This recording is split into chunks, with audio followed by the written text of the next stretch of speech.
श्री गुरु ब्रह्म महिमालेख शरण। श्री गुरु ब्रह्म महिमालेख शरण। श्री गुरु ब्रह्म महिमालेख शरण।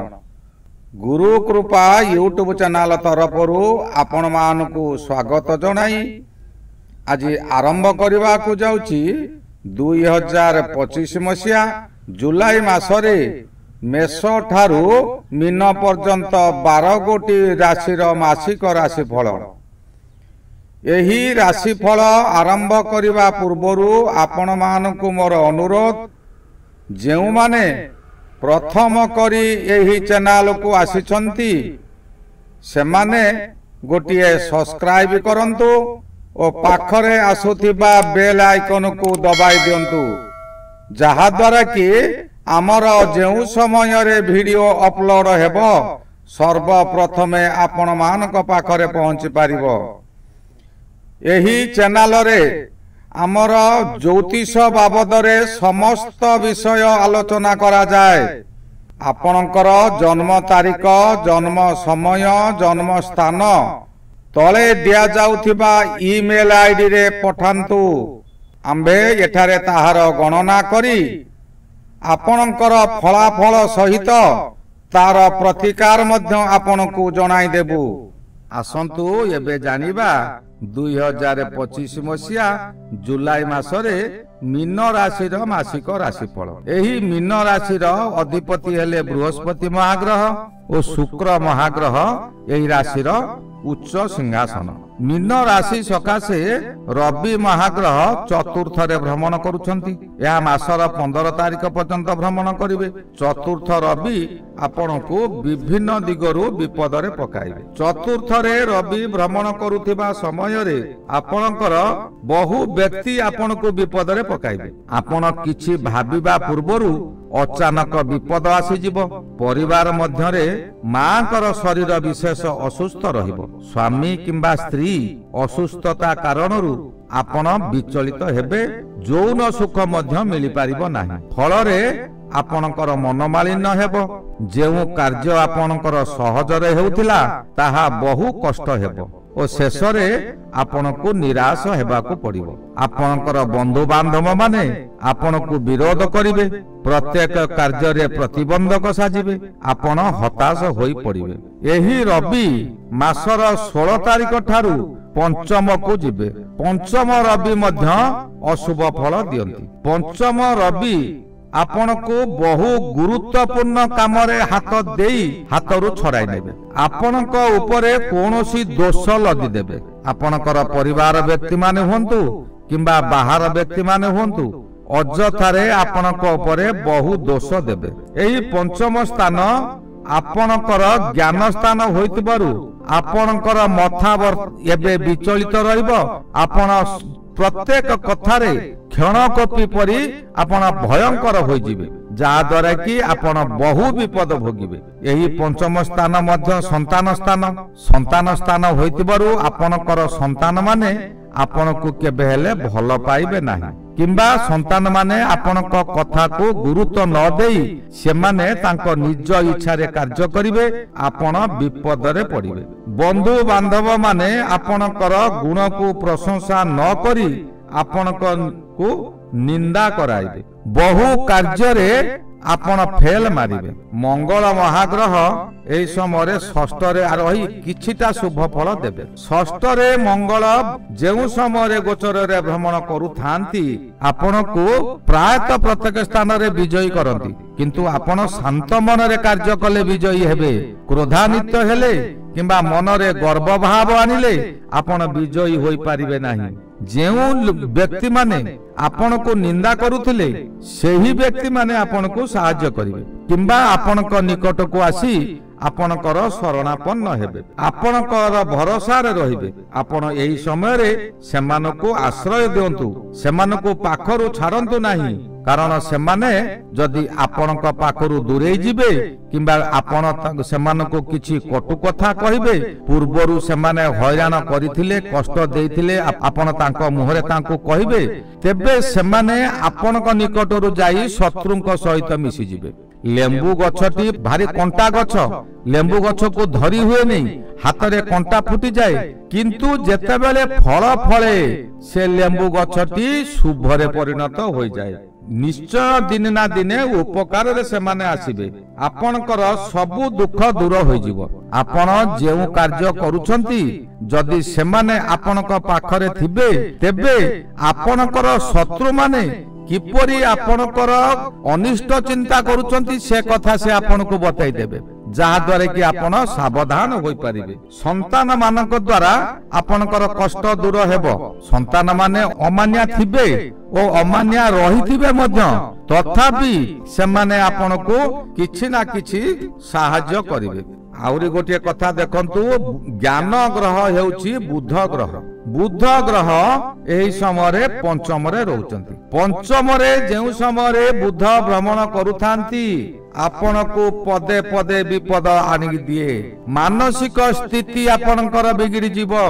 ସହଜେ ମୀନ ରାଶି ଅସ୍ଥିର ରାଶି, ସେମାନେ ଗୋଟିଏ କାର୍ଯ୍ୟରେ ସ୍ଥିରତା ହୋଇ କରିପାରିବା ଭାରି କଷ୍ଟ। ଆପଣଙ୍କର ମନକୁ ଏହି ସମୟରେ ବୁଧ ମହାଗ୍ରହ ବିଚଳିତ କରାଇଦେବ। ଏହି ବିଚଳିତ ଦ୍ୱାରା ଆପଣଙ୍କ ହାତରୁ ଅନେକ କାର୍ଯ୍ୟ ଚାଲି ଯାଇପାରେ। ବନ୍ଧୁ ବାନ୍ଧବ ଠାରୁ ଆରମ୍ଭ କରି ସାଙ୍ଗସାଥୀ ମାନେ ଆପଣଙ୍କୁ ନିନ୍ଦା କରିବେ।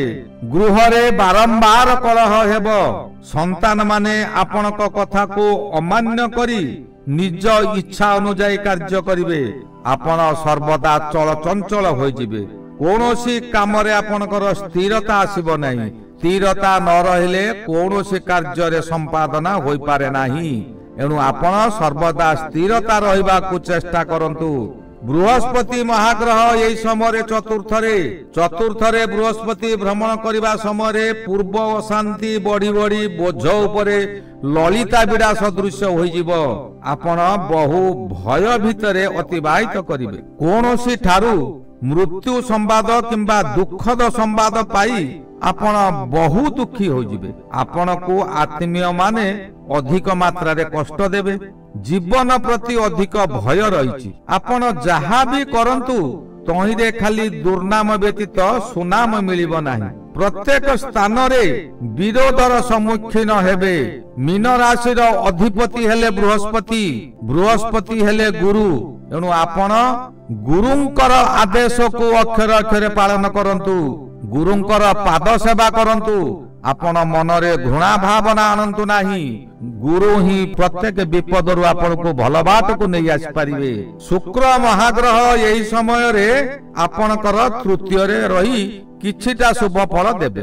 ଯେଉଁ ସମୟରେ ରବି ଓ ବୃହସ୍ପତି ଅଶୁଭ ଫଳ ଦେଉଥିଲେ, ଏହି ସମୟରେ ଶୁକ୍ର ଗ୍ରହ ତୃତୀୟରେ ରହି ଆପଣଙ୍କୁ ଶୁଭ ଫଳ ଦେବେ। ତୃତୀୟରେ ଶୁକ୍ର ଥିବା ସମୟରେ ଆପଣଙ୍କୁ ବିଭିନ୍ନ ଦିଗରୁ ସୁଖ ମିଳେ।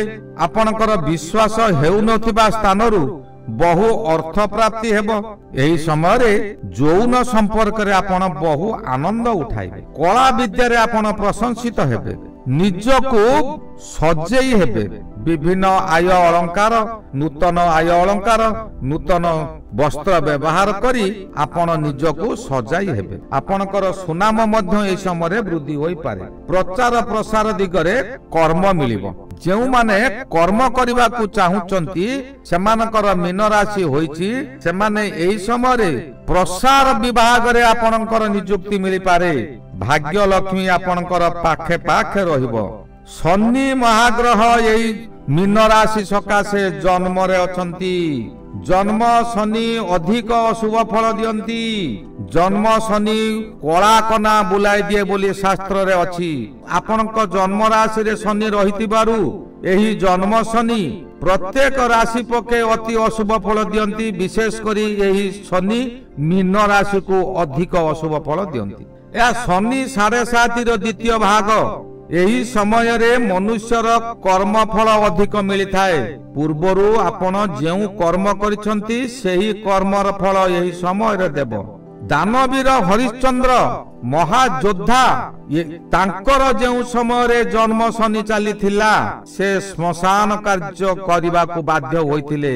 ଚଣ୍ଡାଳ କାର୍ଯ୍ୟ କରିଥିଲେ। ଦିନରେ ଘୁଷୁରୀ ଚରାଇ ରାତିରେ ଶ୍ମଶାନ ଜଗିଥିଲେ। एही समय रे आपणकर स्त्री पुत्र विच्छेद हो जाई पारे स्त्री सहित भल संपर्क रहिबो नाही किछि दिन विच्छेद हेला परे पुनराय मिलन होई पारे बंधु बांधवक मध्यरु काहारी अशुभ खबर पाई आपण विचलित हो जिबे एही समय रे आपणकर बंधु बांधव भितरे काहार मृत्यु संवाद किंबा श्राद्ध कार्य रे आपण जोग देई पारंती शनि जेउ समय रे जन्म रे गोचर करूथांती से समय रे आपणकर कोनोसी ना कोनोसी श्मशान कार्य रे आपण जोग देबे श्राद्ध कार्य हेउ किंबा किंबा आपणकर शव दाह कार्य रे हेउ जेउ कार्य रे हेले आपण जोग देबे राहु महाग्रह एही समय रे द्वादश रे रही बहु अशुभ फल देउछन्ति राहु महाग्रह जेउ समय रे द्वादश रे भ्रमण करूथांती से समय रे आपणकर बहु क्षति कराए बहु द्रव्य आपणकर नष्ट होई जाए जहाकू जहा कहिबे खाली अपमान पाइबे प्रति कथारे आपण अपदस्थ हेबा सार हेबो आपण जहा भी करंतु प्रत्येक व्यक्ति आपण को समालोचना करिवे अपमान रे आपण जर्जरित होई जिबे आपण भय रे खाली थरी उठिबे आपण एही समय रे गृह मध्य रे लुकायित रहिबा को बहु भल पाइबे कारण एपरी शत्रु माने आपण को चतुर्दिगरु घेरी जिबे जे आपण बाध्य होई लुकायित रहिबे किंतु सेठारे मध्य आपण शांति पाई परिबे नाही अनुरूप अवस्था हेबो आपण एही समय रे विदेश को लुचि की पळाई जिबे विदेश को गले मध्य विदेश रे आपण शांति पाई परिबे नाही आपण जेउठा को जानतु सेइठारे आपनकर शत्रु बारी पड़िबे केतु ग्रह एही समय रे षष्ठ रे रही आपण को किछिटा विपदरु उद्धार कराइबो शत्रु मानकु केतु ही टक्कर देबो केतु हेउची एक आशावादी ग्रह से शत्रु मानक मन रे विभिन्न प्रकार आशा भर्ती कराई